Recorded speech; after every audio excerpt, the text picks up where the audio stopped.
Greetings, everyone. My name is Eddie Tarver, Jr., and I'm a candidate for mayor in the city of Gary, Indiana. I'm coming to you today to present something that I think is going to be so impactful for the change of our community.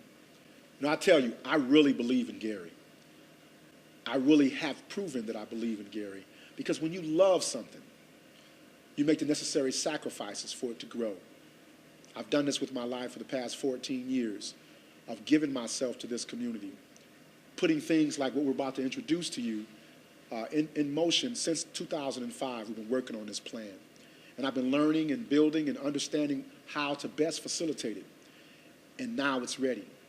And I'm excited for you to get a chance to see how your city can grow and build and be strong once again right before your eyes in your lifetime.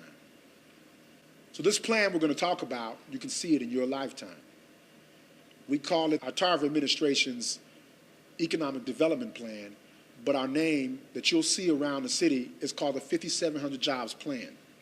Now, this is our economic development plan, but in order for the economic development plan to be most effective, you have to have a base at which you center yourself around, a focus. We call that the Think Big agenda. This is also accessible to you or for you on our website, the tarverformayor.com. Scroll down, get your copy. You can download it for free, or you can just read it from the website. So with that being said, I want to make sure you guys understand there's a two-pronged approach to our solutions for Gary. One, the focus. Buy in Gary, build in Gary, bank in Gary, thinking big, believe in Gary. We'll explain that further in this document. This is a manual. Anyone can read it.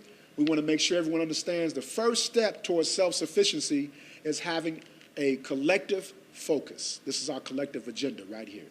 Okay. Now, what will this plan actually do? This is what we're going to talk about now. So we're going to introduce this engine. First of all, it's going to anchor as U.S. Steel once did. That's the power of this. We knew how profitable Gary was. Our anchor took care of the community in so many ways, through education, through ways in which not only employment, but it impacted training, it impacted the quality of life throughout the community. It impacted businesses. Other businesses came to be next to the global business like U.S. Steel. So we're going to return Gary to its former status as a global economic attraction. This plan we're going to introduce to you is going to do just that. It accelerates Gary's tax base. It increases financial growth for the region. And so it's a rapid shift towards self-sufficiency. And we can do this in a short period of time. We're going to show you. Now, we're going to talk about the root of it. We call this, it's rooted and it's anchored in life sciences. Life sciences is a fast-growing field, but first of all, let's talk about what it is. Life sciences deals with biotech, it deals with agriculture, it deals with biomedical technologies, and it also involves the manufacturing of such things. And it gets into a lot of different things. Anything relating to the science of life is life sciences. And it's a huge field, it's a cluster of organizations, and as you see, Gary is poised for such a thing. So why the life science industry? Well, here's why. So first, we need a community-wide vision for Gary's economic future.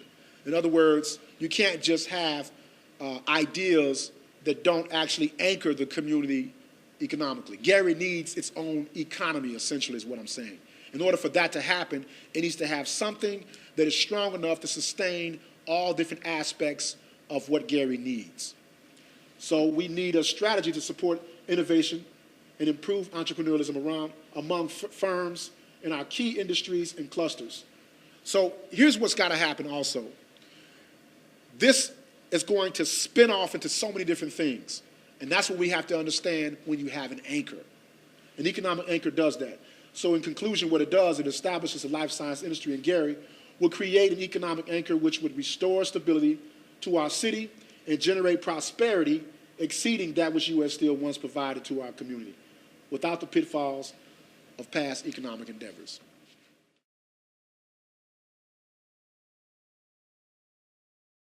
So we're going to follow the research. When we first started following this and accessing this and getting this information, it was 2005. So we're going to walk you through how we learned it and what happened for us in the process. So, I went to a presentation at IUN some years back, '05 to be exact, and they were presenting life sciences. It was workforce innovations, and they were presenting the cluster of organizations and what they could do. And here's what they said. Northwest Indiana did not have a regional economic development entity, and it was dedicated to public financing. So what they did was they formed the RDA, which those of y'all who know the RDA, this is what they did, to be able to have specific focus to support innovations this large.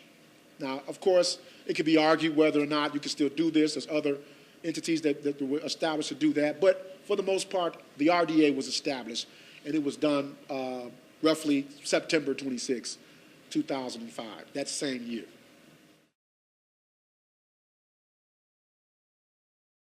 Now, life science industry in 2007. So we kept following the research, and it was growing. To our amazement, it was doing exactly what the research says. As a hobby, I do research, and I follow research especially, that's being discussed in my community or about my community. And one of the things they said that I thought was very interesting was the future of what was going to happen. So I stayed connected to this because, once again, as we talked about this, I love my city. I love my community. When you love your community, you put the time in, the dedication in to discover what's going on. Here's what they said. Life science-related firms employed 50,000 Hoosiers in 2007. So wow, it's growing. What's going on?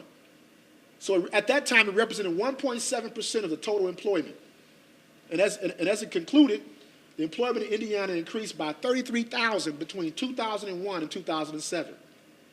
Now, so we talked about this plan as being the 5,700 jobs plan. But here it says, meanwhile, life science employment expanded by 7,600 jobs, representing 23% of Indiana's total job growth over that period. And it still kept growing.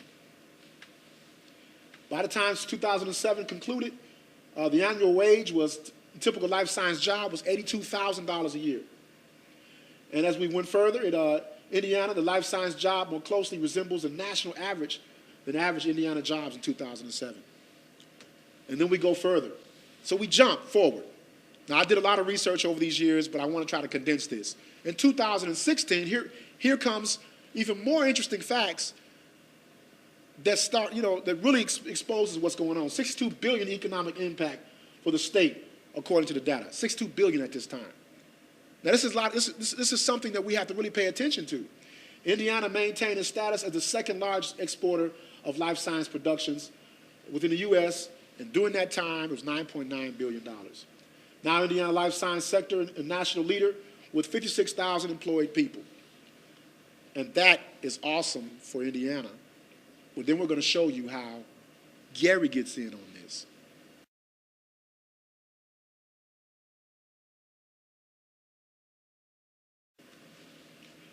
But first, 2019. So again, there's a lot of research in between that. I have piles and piles of research. But what I decided to do was try to condense this so we can see the power behind how Gary can return to a place where we all can respect it, value it, and it can become self-reliant.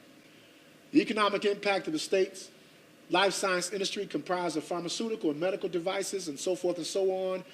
It went to $79 billion this year, this previous year, 2018. This is the report. Indiana's number of life science companies increased second year to 1,751. That's 1,700 jobs, different industries, different businesses. Now, the interesting part about this, it increased. We still have 56,000, but a little bit more than 56,000 employees. But the number that's interesting is the jobs increased to $97,000 a year, resulting in a life science payroll of $5.5 billion throughout the state. Now, in conclusion, the beauty of it is it's constantly growing. So now, here we are in a straight year, life sciences in Indiana, the second highest for the straight year, 8 years straight. Now it's at $10.2 billion of exports. $115 million was invested in 34 life sciences startup companies, 34 life science startup companies. They're investing in this. It's growing, it's building, it's expanding. So Indiana's life science industry, it continues to grow. So the national significance across the key indicators of success. Number of companies, employees, and economic impact is, like I said, is at 79 billion right now. So now, how do we get in on it? The life science industry in Indiana has grown tremendously, and we're going to talk about how we get in on it. So now, let's skip this slide, and we'll go straight to the next one. All right, building a Gary Life Science District. Here is the plan, ladies and gentlemen. We have the land mass. Indiana has the infrastructure. It has the recognition globally.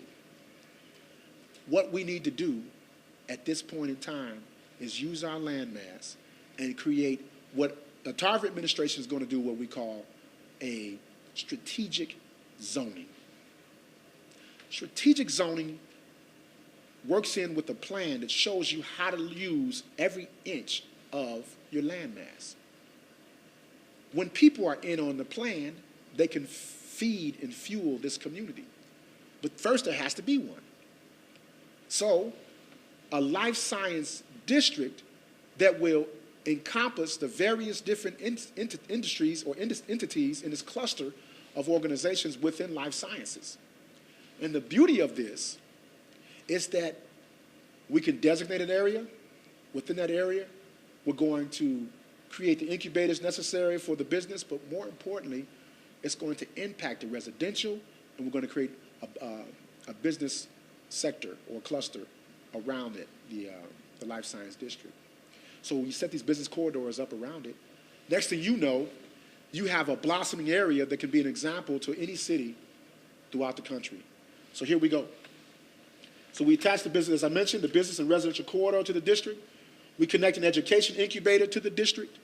We provide training in trades and technology and robotics within this area.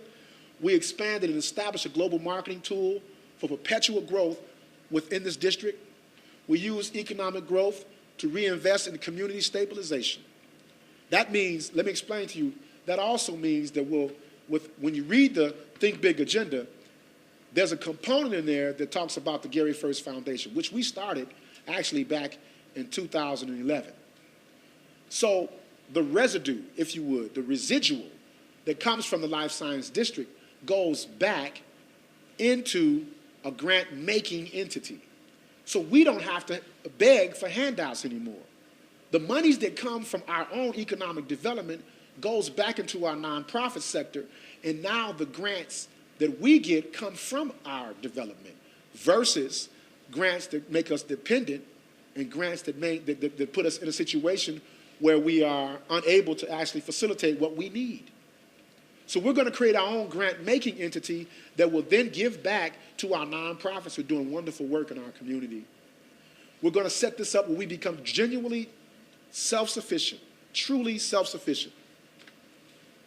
So Gary's life, what is the effect? What happens when we do this? So we've done this, as I said, over 14 years. And the strongest, the most surefire way to rebuild Gary is this plan.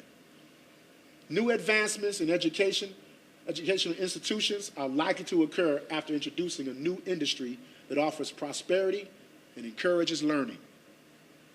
It also provides hope for the children from low-income families through increase of household income, rapid environmental transformation, and engaged schools. Again, you connect the schools to the opportunity. We have another component altogether called College Village. We worked on that years ago. We have renditions for that from architects and that sort of thing where we're going to connect this. When we do our strategic zoning, we designate these areas to be able to fuel our new anchor.